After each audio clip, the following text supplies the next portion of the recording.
Hello, this is John with Modern Exterior. I'm here in Milwaukee, Wisconsin, taking a look at some clogged up gutters.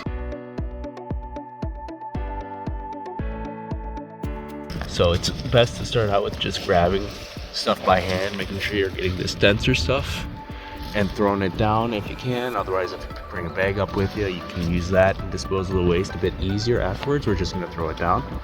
Past that, you can bring out a leaf blower is what I typically do. Blow everything out, the lighter debris after that, after you get most of the bigger stuff out by hand.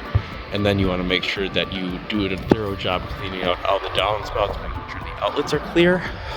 The important thing about that is you can clean out all the gutter and spend all this time, but then at the end of the day, if the outlets are stuck, the gutters are still going to fill up and overflow, causing damage to the soffit. Sometimes water can actually run back and cause damage inside of the house.